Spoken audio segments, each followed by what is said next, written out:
Welcome, everyone. I am Molly Keener. I am the Director of Digital Initiatives and Scholarly Communication here at ZSR Library at Wake Forest University.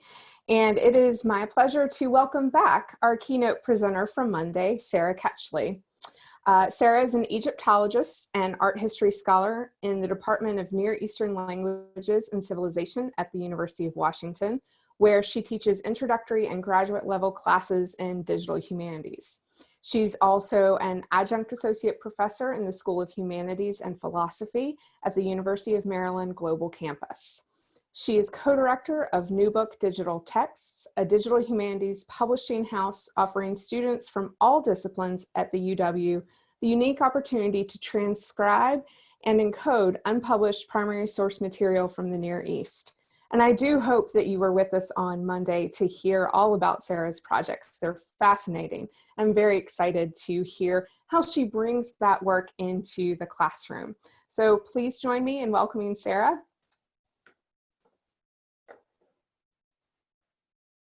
Okay, hopefully I'm unmuted now. I'm just going to share my PowerPoint screen. And thank you for the introduction. And I'm delighted to be back this morning to talk a bit about the specifics of my work in the undergraduate and graduate classroom, teaching introductory classes in digital humanities at the University of Washington. I've been, yes. I'm sorry to interrupt you. Yeah. We are seeing your presenter view, not Okay. the actual slides. Good Just wanted to let you know. Good to know. Thank you very much. You're welcome. Okay. Let us go with this. How's that? Does that work? There you go. Okay, that perfect. Works. Yeah. I think we're all used to this by now, aren't we? Okay, so as I said, I'm going to be talking today about my work at the UW in the classroom, and I'll be giving you some of my my thoughts and my experience of designing and teaching the introductory classes in DH. And I want to preface my comments by saying that I trained as an Egyptologist. My specialism is in Egyptian art history, and my work in DH has been largely self-taught by attending workshops, lectures, taking classes, etc. So I have been through the process myself of learning aspects of the field based on my research interests, and that is the experience I bring to the table. I'm not an instructional designer, and I found that my courses have benefited enormously from conversations I've had with colleagues in the library in particular, who have advised me on best practice standards, say for accessible courses, introducing topics like copyright, risk assessment, data management plans, etc. So the work I'll show you today has not been, I haven't created it in isolation. I also want to make the point that it's very much iterative. It changes every time I teach my classes. And that is because of student feedback. I find that thoughtful feedback from a student who has taken the class, who has engaged with the material, is always invaluable. And it really informs my teaching, enhances it, and allows it to evolve. And I'm profoundly grateful for that. And I hope that the classroom environment that I strive to create is very much peer-to-peer conversation. I want students to be frank and honest about their experiences, so that we can all grow and learn together. And I try to promote that environment in the online classroom too, where I don't necessarily meet the students face to face, but I want them to feel that they have avenues for communicating with me, and for the syllabus to evolve even within a single class period. So for today, it was tough to plan this workshop because I didn't really know who was going to come along, and I knew that the best workshops I've been to have been very much give and take between the person giving the workshop and those taking it. So what I have planned is to break the workshop into 4 separate sections, which I've set out in the agenda here. And I'll be showing you some of my work for each of the particular sections, and then we'll pause for questions and for comments. And I would love you to weigh in both with your questions, but also with your experience as well. As I mentioned to the panelists, I'm hoping to come away with some nuggets of information based on your experiences today that I can take back to my own classroom. There is a link in the schedule for the workshop today to some collateral material that I've provided for you. I'll be showing you some of it today, but you'll have access to all of it if you'd like to download it and repurpose it for your own classroom use. I'm very happy for you to do that. Also, if you see any material that I mentioned that is not included in the Dropbox folder, I'm happy to add it. And I'll also be adding these slides as well when I finish, because of course I was tweaking them right up until 5 minutes before the workshop started. So the first thing I'm going to talk about are use cases and creating a framework syllabus. And it's going to be based on the Intro to DH class, which I've taught 6 times now at the University of Washington. I've taught it both through the informatics department and through Near Eastern languages and civilization. 4 of those classes have been in person, so in the classroom, and then 2 of them have been online. So I'll be showing you the different syllabi that I've created for each of those courses. I found this definition a couple of weeks ago. It's actually from a UCLA course catalog, and I think it actually captures in a nutshell what I tried to do in my classroom. And I couldn't say it better myself, so I've stolen it for this workshop. And it essentially says that the classes place project-based learning at the heart of the curriculum, with students working in collaborative teams to realize digital research projects with real-world applications, using tools, methodologies like data visualization, data mining, mapping, etc., with the goal of creating a final project. And this is essentially the workflow that I try to follow in the classes that I teach. And I use this model to demonstrate that. And you'll see that carried forward in the syllabi that I will be showing you in a minute. So everything begins with effective planning. And I think that is the same for any project, no matter what the industry. And it speaks to the value of the type of work we do in the DH classroom, in that it can be carried forward outside the university. Students can add it to their resume and speak knowledgeably about the process of planning and implementing a project, whether it be a DH project or any other type of project. They are valuable skill sets to learn, and particularly for humanities students who perhaps don't have the vocabulary or the experience to speak to this type of work otherwise. So we begin with the foundations of project planning, and those include evaluating other types of DH projects, understanding how and why they're made.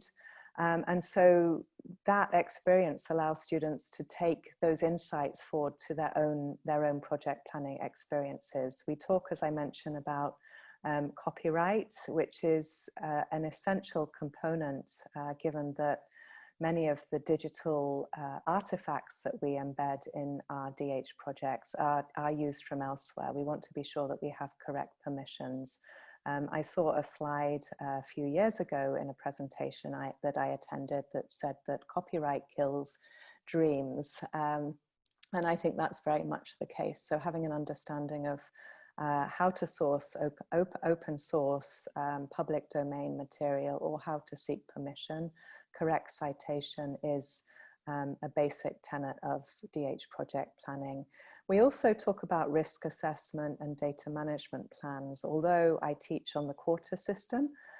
So the projects that we build only, they have a 10-week scope, but we speak about hypothetical long-term sustainability and storage because these are important factors to consider when planning any type of DH project. Once we've had those conversations, we also have some conversations about teamwork and working as a collaborative group, how to establish best practices for communicating, for planning work. And I'll show you some of the material that we work with in the second section of this workshop. And then we also develop a project charter, which is a high-level description of how we speak about our project to the outside world. And then we begin the process of data collection and curation and analysis and visualization. And those tend to be iterative processes that students revisit time and time again. So they may build a data set or a content set, they clean it, they analyze it, they find that there are maybe some outliers in their content set and they want to remove those. So they go back to the curation process. And that can be very slow, surprisingly slow to many students, time consuming, probably takes up 85% of the work, which does come as a shock. But if it's done well, then a project again becomes a robust project, well documented, well described. And then the ultimate goal, of course, is presentation on a public platform. And we use generally Omeka or StoryMaps, which I'll speak about shortly. So I'll be talking about a 10-week in-person intro to DH class, which I've taught 3 or 4 times. These classes, we've primarily used Omeka for building exhibits. Students work in teams. I divide them into teams. And I do that before class has even started. I send out a preliminary questionnaire for them to fill out so I can get a sense of their experience working with technology, their experience in the humanities, their interests, as well as their major or minor. And I try to balance teams so that there is a mix of experience levels and backgrounds. I've taught a couple of mixed graduate and undergraduate classes, and I also mix, in those classes, I mix grad and undergrad students in the same team, with the grad students taking on more responsibility for project management, for example. They tended to be the project managers. I have taught the same class online in a compressed time frame, so 5 weeks versus 10 weeks. And I'm currently teaching that at the moment, and we'll drop into my Canvas classroom to take a look at what that class looks like. It's asynchronous. I haven't met any of the students in person. Again, they come from departments across campus. There are 35 in this class I'm currently teaching, and they come from STEM, humanities. There's some medical students, global health, etc. Most of them have no experience with DH, which of course presents some unique challenges in management, which I have tried to address through the documentation and videos, etc. that I provide. And then I have taught one specialized class where the focus has been on disciplinary material, i.e. Egyptological, my own archival material, which I have taught 2 students. I've taught about the golden age of Egyptology, and then they have had the opportunity to dive into that and explore the data using digital tools and ultimately create a digital exhibit. So this is the introductory course in humanities, and you can see that we have the planning, collecting and curating, the data analysis and visualization, and the final project pyramid that I was showing you a little earlier. And then students can follow along with where they're actually, where they are in the process. I think I've touched on all of the various elements here. In my intro, you can see that I've had a few guest speakers come in. Helene is she's the principal lecturer in the MLIS program specializing in copyright. So she comes in to talk to the class. And then I also bring in digital archivists, metadata librarians, etc., to fill in the gaps so that students have a well-rounded experience. And I again don't pretend to know everything in class, and I think it's a valuable experience for students to see an instructor saying, well, I don't know the answer to that, but I can find out and come back to the table either with an expert who can tell you what the answer is, or we can work on finding the answer together. So that's the in-person 10-week introductory class. This is the compressed version of it. It's the asynchronous 5-week introductory class. And it's split into 5 modules. So we do a module a week, although the 5th module I release a little early because that is the process of putting together the final project in StoryMap. And I'd say the difference between these two classes is essentially the platform that we use for building the final projects. In the in-person class, we use Omeka. We build a digital exhibit. And students work in teams to put that together. I find that I can manage that in an in-person class because I can troubleshoot, I can speak with students face-to-face as they're building their exhibits. In the asynchronous class, I don't divide students into teams. They are divided into groups for discussions, but not for their project work because it would just be too much to manage. So each of them builds an individual story map to showcase their research project. So that's the reason I've chosen to do those 2 different modalities. And then this is the disciplinary class that I was speaking about, where we worked with Golden Age material. And so I spent more time talking about the primary sources. Students worked hands-on to transcribe some of them, to go through the process of creating their own digital copies, encoded copies. We talked a lot about microhistories and historical biography. So students went through the process of actually writing individual microhistories, which formed the basis of their narratives in their final story maps. And we use the digital tools to get a sense of thematic content of the broad corpus of disciplinary material. Because of course, in 10 weeks, I didn't expect students to become disciplinary experts. I wanted them to have an understanding of the broad themes of Golden Age Egyptology, some of the main players, some of the discoveries, etc. But that was more as a background, historical context, etc., versus true expertise. So it was a split focus between discipline and tools, again, with a final project. I just want to touch on the issue of digital literacy as a major component in the online course in particular. This image is taken from an article I wrote with actually one of the students who took my class last summer.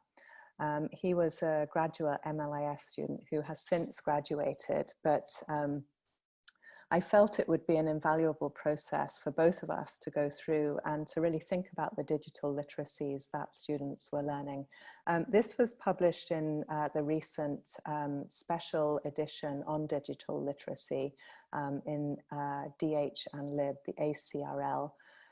Online publication, and I wish I could give you a link to it, but unfortunately the website is down at the moment. They are moving to a different platform, but I will add it as to the collateral as soon as they're going to send out some PDF versions of it, so I'll add that in for you to read the full article. But I just wanted to call out some of the literacies that these classes address, which include photo-visual literacy, so understanding workflows, instructions, messages when presented in graphical formats. And these range from individual icons and symbols within a platform to navigating an entire graphical user interface, or GUI. Reproduction literacy means creating new meaning or interpretations from disparate information in various formats. We also have information literacy, so assessing large volumes of data objectively, weeding out material that is irrelevant, while also demonstrating an awareness of bias and falsehood. And that becomes important, particularly, say, with newspaper projects, some of the newspaper projects that students have done, the data sets that they've created for those. We have branching literacy, so navigating a hypermedia environment, including complex or varied knowledge domains, while remaining oriented and focused on the core research and learning tasks. And then we have social emotional literacy, so understanding the rules of effective, respectful, and sensitive engagement in an online environment. So that includes a willingness to share knowledge while working and learning collaboratively, and that manifests itself in our engagement on discussion boards, on Slack, and ultimately in our final student projects as well. And I provided this information to the students in the current online class, and I think they found it useful in thinking about the kind of meta element in the class that they're taking at the moment. It always, I think, is helpful to understand why you're doing a task and what you're learning from it in terms of the literacies that you're learning while you're actually doing that task. So I will pause now to see if anyone has any questions on this first section, first syllabus literacy section. So feel free to call out any questions in the Q&A box, and I'll do my best to address them. And as I mentioned, if you have any observations based on your own experience, I'd love to see those as well.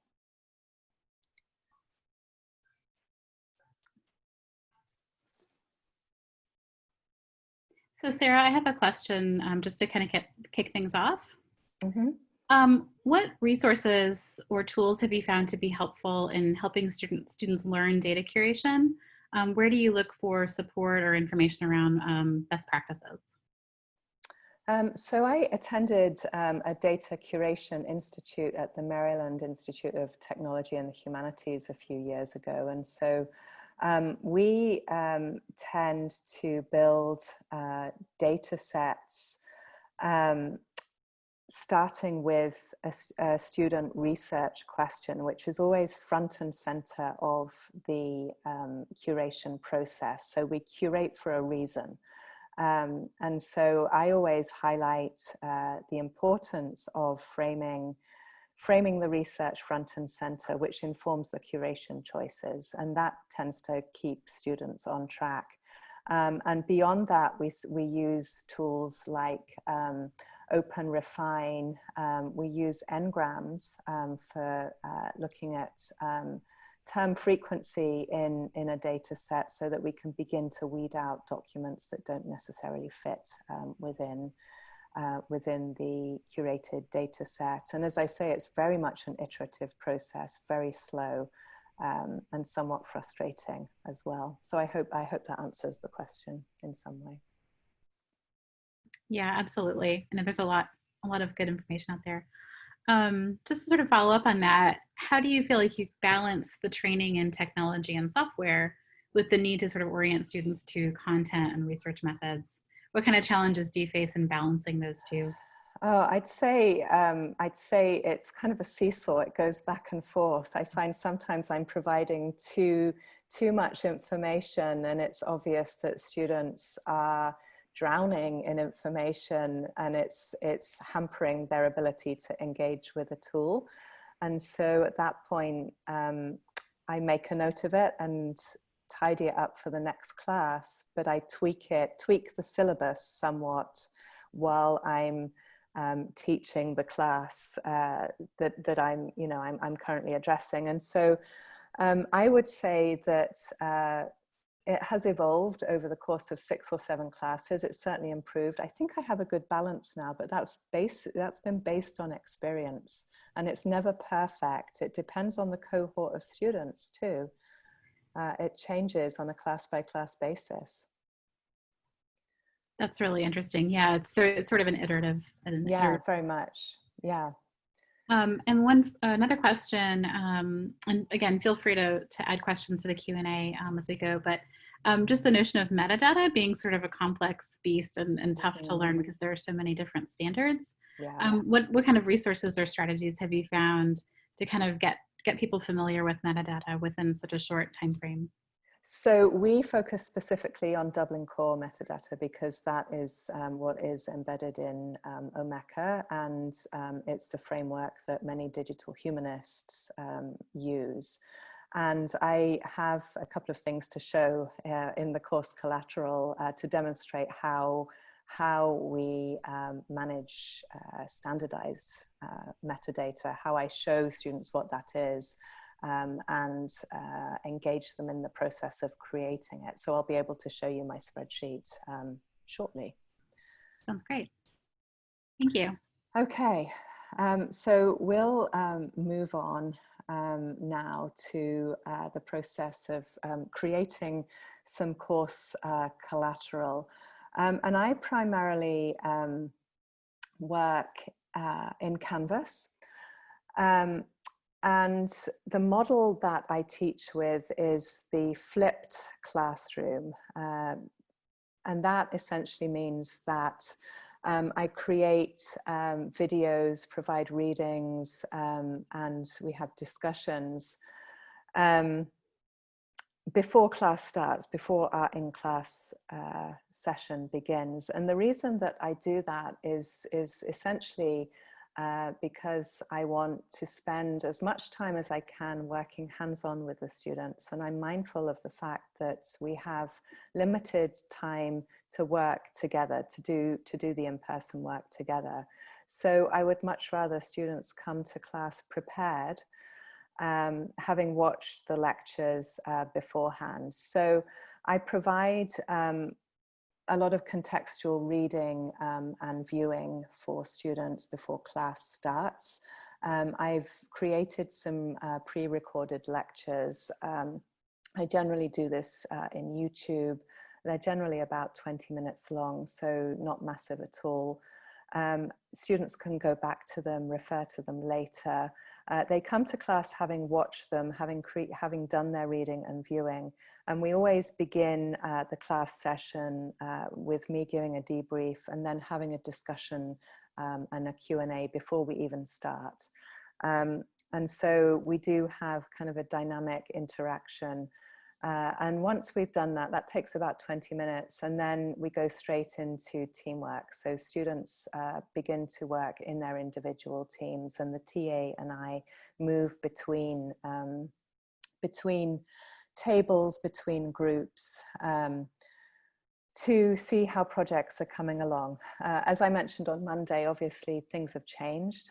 That's not going to be feasible anymore. And I can see in the online classroom that we will be moving increasingly to communication and engagement, either on discussion boards or in Slack channel. I also make myself available in a Zoom room once or twice a week if students want to drop by. And for the purposes of a 5-week class, I'm always available at the weekends as well. So I create technical documentation, and this can be challenging because it's a different kind of writing to kind of generic academic writing. I try to offer multiple versions of instructions, so written versions, annotated images, videos, etc. And I'll also show you a scaffolded document that I've created for project building. I've mentioned communication as being very important. We have some documentation to support team building exercises in terms of communication. We have casual chats on Slack. Students often will ping me on Slack to ask brief questions, which I address right away. And then we also have, I've mentioned feedback, and one of the ways I solicit feedback on a weekly basis is through student work logs. So the main work that they do each week is to create a work log documenting the reading that they've done, what they've learned, what they've built and created, what's worked, what hasn't worked, but also questions that they have. And I'll show you a work log in just a moment. And then we have admin docs. So specifically, I'm thinking for the TA. And I think it's really important to provide a scaffolded experience for the TA or RA as well. So I am going to show you some of the documentation that I've created. And so hopefully you can see the project charter screen. So I referenced team building communication. And so at an early stage in the planning process, as students are broken into teams, we work through this project charter, and it is essentially a document that lays out how teams are going to be working with each other. Because I think all students have had an experience where they work in a team and it almost always becomes one or two people doing all the work and a couple of other people really not pulling their weight. And so we do our best to avoid that scenario. And they have the difficult conversations before they even start working together about, you know, what's worked for them in the past, what hasn't worked, what they want to see and model in their current team. And then they write that down and they commit to it. They establish communication protocols and also protocols for meeting outside of class. I encourage them to establish meeting times, agenda, to develop group documents that they can refer to. And then also each person has a designated role within their team. These documents were specifically for building Omeka exhibits, and these roles map to the expectations for exhibit building. And each person is responsible for a specific role. And all of these elements come together to create the final exhibit. So it becomes apparent who is not pulling their weight, obviously, if there are pieces missing. But I have to say, framing it this way has really avoided all of those problems. And the project manager also has the role of making sure that communication is taking place and also having a conversation with me if any problems are identified. And then we also have the project one-pager that I referenced, and this begins as a fairly broad document. Students, as they're deciding on their project, will begin to fill this out. Of particular importance is the out of scope. At number 4, out of scope, because with 10 weeks, it's really important to stay focused on the research question, on what is in scope. And this is very much an iterative document. I have students revisit it every week to hone it, to establish and tweak, to tweak their schedule according to the milestones. And the milestones are what is on the syllabus. So they hit those milestones each each week, and then they upload this as part of their work log each week, so I can check that they are on track. In terms of a work log, I'll show you this sample work log from a seminar I taught in 2018. So I thought this was an excellent example, and it followed the same format each week. And so it summarizes, you know, in-class activities, reading, etc., meetings and notes that students had taken during the week, and also student plans as well, who is assigned to do what, and it builds in accountability to student teamwork. And then this is also documentation of this particular student's work for the week. So I could click in and see what has been done, and provide commentary on what the student had been doing. It's also an opportunity for students to voice concerns. This is where the feedback comes in.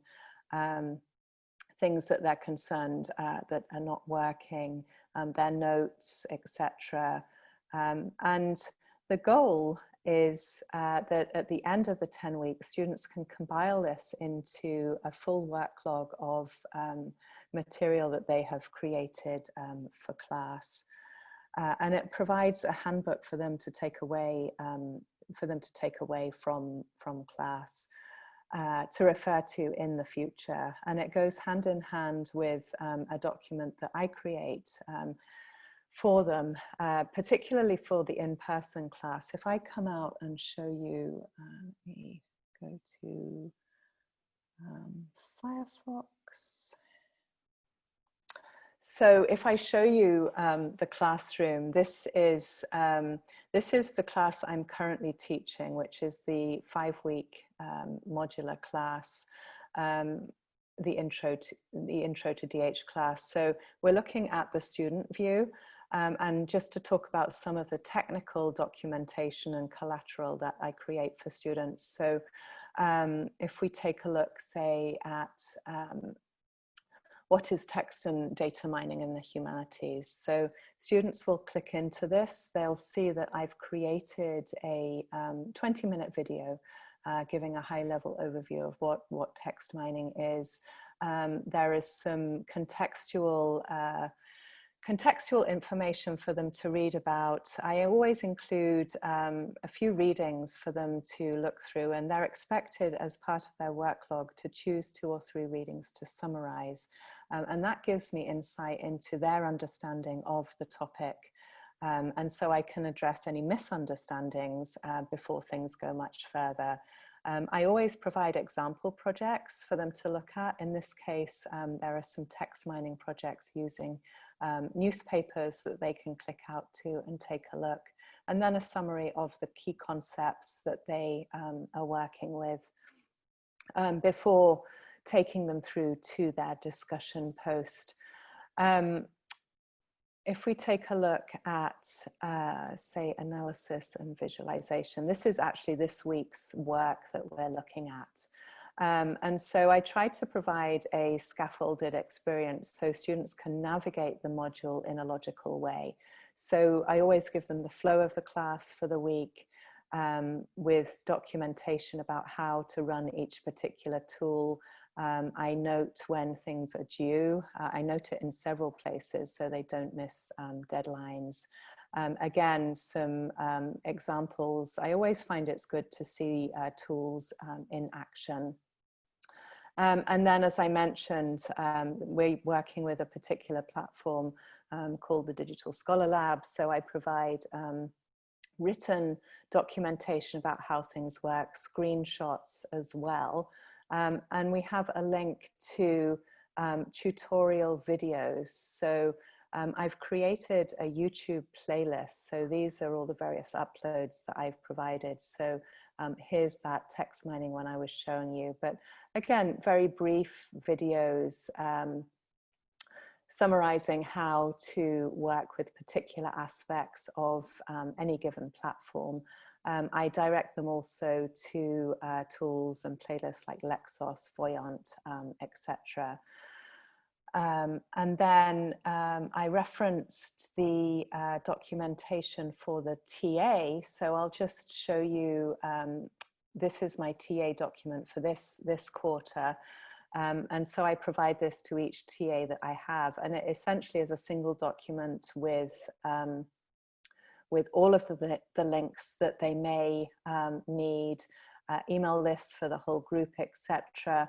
I go into some detail about what grading looks like. We also have a Zoom meeting each week to discuss this and debrief.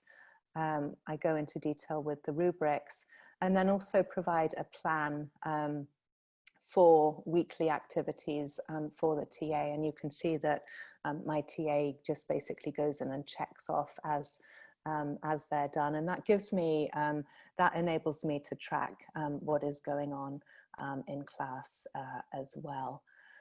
So those are a few samples of the course collateral that I provide. So I'll pause briefly and ask if there are any questions. Let me see. So we do have one question. Yes. In the list. It's how much material do you archive from your courses and for how long? Do you save Zoom recordings and Slack archives? I tend not to archive Slack. So the classes that I have taught online have been asynchronous. So there are no live Zoom recordings. So the material that I do provide for students is archived in perpetuity on YouTube. What I do provide students, and I'll show it here. For the in-person classes, each week we meet twice, and they have a PDF to work through, rather like the module in Canvas that I showed. And so at the end of the class, I provide this course handbook. And what it essentially is a course book for students to take away from class and to use for their future work in DH. It has all the work that we have done in class. And it also, with their permission, I take their work logs and I compile those at the end and send them to individual students as well. So they end up with, you know, it's quite a big document. It's 166 pages. It's basically a book. They end up with their own personalized course book that they take away. And I mentioned on Monday that my intent is to work with a student to get this into Manifold as an open educational resource for others to use moving forwards. So I hope that answers the question. Great, thank you. The next question, thanks Sarah, this is very helpful.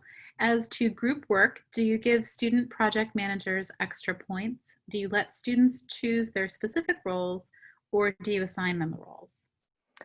As I mentioned, often if I have graduate students in the class, they will be the project managers by default. And they are often taking 2 extra credits for the class, so they do get extra credit. Otherwise, if they are undergraduates, they tend to choose their roles. To be honest, I found that's the best way, and they will often pick roles based on their majors. For example, the geographers have chosen mapping specialisms, and we've had English majors choosing to write content, narrative, etc. I do offer the whole class the opportunity to get extra credit. I always feel that I'd much rather offer it to everyone rather than specific roles. I don't disagree that a project manager has a lot more to do, but I think that's often part of the learning process as well. Okay, I have a question as well. I'm curious as to whether there are other courses offered on campus that serve as complementary courses for yours. Say, for example, a student is interested in a DH track or a DH focus. Yes, I wish there were, to be honest. The UW is not unique in not having a Center for Digital Scholarship, Digital Humanities. It's really tough for students to identify a DH track. And it's something that I've been working on for a number of years. I have a lot of conversations about it. I think it would be a fantastic addition for both graduate and undergraduate students. And it's something I'd like to see happen. So sadly not. Hopefully it's a work in progress. Yes, like everything. Just as sort of a follow-up to that, I'm curious about supporting students who might have very vastly different tech skills. Do you ever utilize other departments on campus or other resources to help them get sort of up to speed? I do. There is, the IT department offers some free trainings in many different skills, and I direct students to that. I also, often my TA is very tech savvy, and they will offer one-on-one sessions to students who feel they might want to either learn new skills or expand on skills that they already have. And I make it very clear to students, if they're interested in following particular tracks or paths, I can set up side workshops during class time to work through those. So that's what I can offer at present. And then I also have a long listing of things like Coursera courses, FutureLearn, edX, etc., which are free online classes which students can take away from the university. And I stress the importance of autodidacticism as an essential skill in DH, curiosity and autodidacticism. Absolutely. Okay, I think that's all the questions for now. Great. I have 10 minutes left, and so I'm going to dip swiftly into, can you see my learning objectives slide? Or are you looking? You can, okay. So I'm going to dip into learning objectives, assignments, grading, and rubrics. On Monday, I said that my work in DH in the classroom is informed by my work with new book internships. And I've placed the 3 high-level learning objectives on the right here. But then I really get into the nitty-gritty of what this looks like in the classroom in my printed learning objectives document. And so we will take a look at that right now. And so what I have tried to do is to tease out learning objectives based on the workflow in the classroom. So again, I've tied it to my syllabus. So beginning with the broad field of digital humanities, working with primary sources, archives and literacy, and then going into the specific skills that students employ in class, ranging from working with large data sets, distant reading them, and then going into individual documents to take a look at them in detail, coming up with research questions, which is often a tough thing to do when you're not familiar with a research topic, building a content set, cleaning it, so becoming familiar with OCR, its impact on text data, developing analysis workflows, understanding analyses, interpreting them, and then these skills of project management as well, which I've touched on. I've provided both basic understanding and then more advanced understanding, and depending on depending on the class, I may include these or not. So, you know, for the disciplinary class, I certainly looked at the more advanced archival learning objectives, etc. For the 5-week intro class, I perhaps wouldn't include those. So this is very much a document that I draw from for individual classes and tweak as necessary. Going back to my PowerPoint. So hopefully you can see this again. So in terms of assignments and grading, I love the comment on Monday about ungrading. It's something I want to explore a little further because I really don't enjoy grading. And so I rely heavily on the rubric to guide my grading practices. I make sure that all the tasks and assignments that I give students are focused on practical activities, and every task builds cumulatively to the final project. So there's no fluff work as such. And then students can pull from their work logs to build their final projects. And in order to do that, I try to build robust rubrics. So I make them fairly granular, which I found also helps the TA to grade. It enables more consistent grading schemas.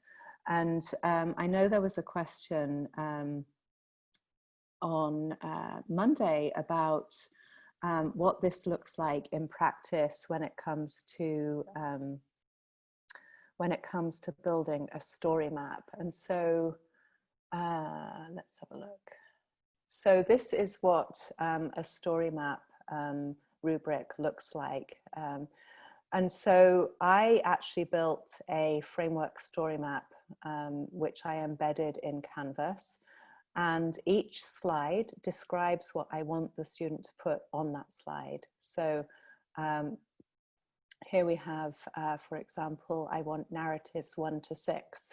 So I want up to 6 slides of narrative to begin with. I also want archival resources here. I want credits, captions, etc. I want some details about data curation and cleaning process.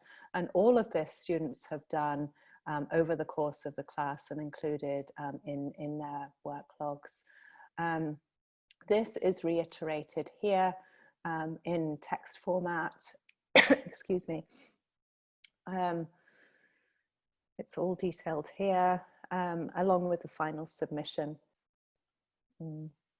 which is in a story map iframe. And I ask for permission to embed this in the website. So the student will submit the iframe and then give me permission or not to put their final project into our class website. And again, the rubric essentially maps what is on those slides, so you can see, as provided the students do exactly what is on the slides, is in the discussion, they will get a very good grade. So that's all called out here. So I hope that clarifies what one of these final assignment rubrics looks like. And then to show you a student final project, let me go in here. This is an Omeka exhibit. This is our landing page. And I've actually jumped forward in the slides to the final section now, where I'm talking about the tools that we've been using, what the types of visualizations, etc. And so this is one of the student exhibits. A group of 4 students built this. And you can see that they embedded some interactive elements. In this case, it was a timeline JS that they built. We have the items, metadata. Oh, I was going to show, let me just briefly show you the metadata spreadsheet that students have as a guide. So Omeka has a CSV plugin, CSV upload plugin. And so I provide them with this spreadsheet, which is one that I built for a menus project that I work on. And it models what I would expect to see in terms of standardized metadata. And each of these fields maps to the same field in Omeka. And so they will complete this.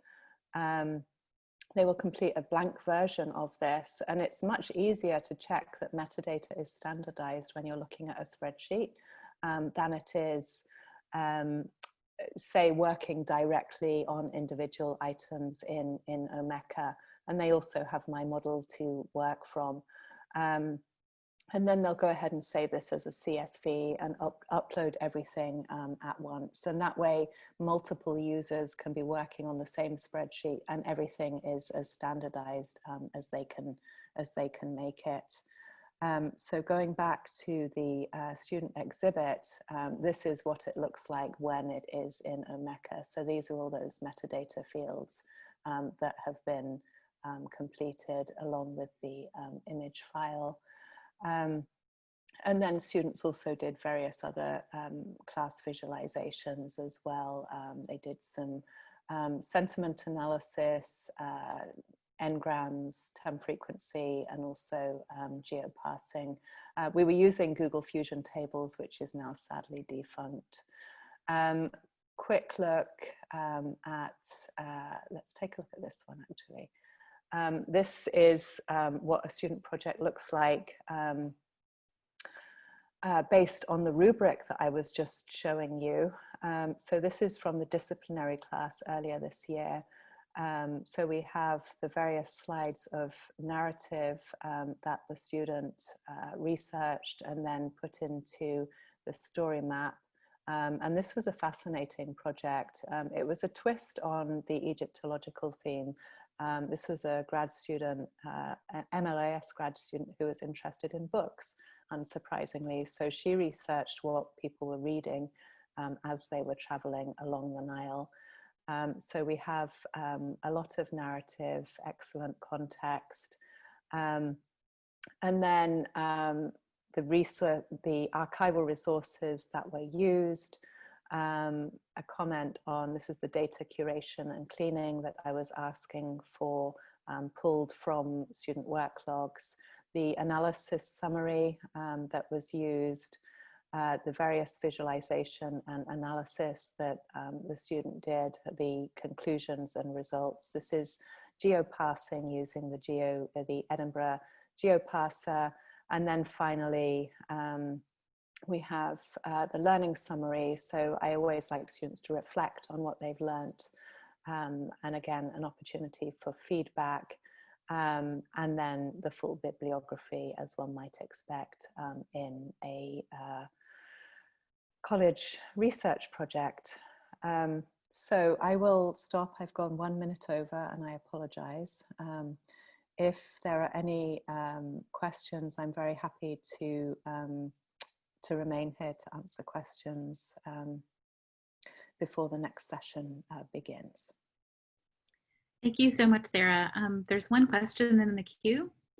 Thank you so much for this presentation. How long did it take you to develop the first instance of your course? And how long does it take to sort of transition it between terms? And as a follow-up, did you have the help of an academic IT team or any other staff members from the library? My first course probably took me, oh gosh, 2015, let me think. It took me probably 3 months of going back and forth and pulling in various project pieces to put together.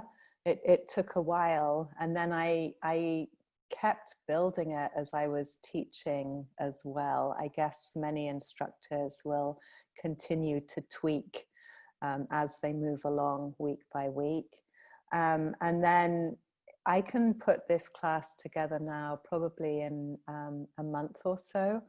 I would say the asynchronous, the first time I taught the asynchronous online class last summer, it took a long time to record the videos. You know, a 3-minute video can take a day to record by the time I've kind of messed up all the settings and not recorded my voice and fumbled over things. So it takes ages to record a 3-minute video. So, and then again, I kind of tweak as I go along.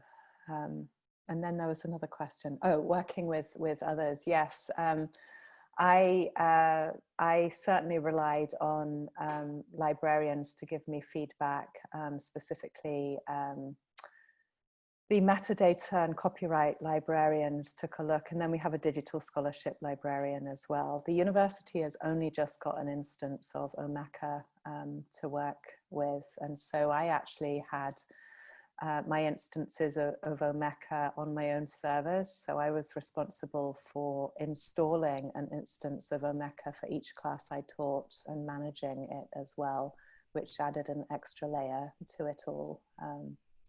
So I'm grateful that I don't have to do that anymore. So I was my own tech support.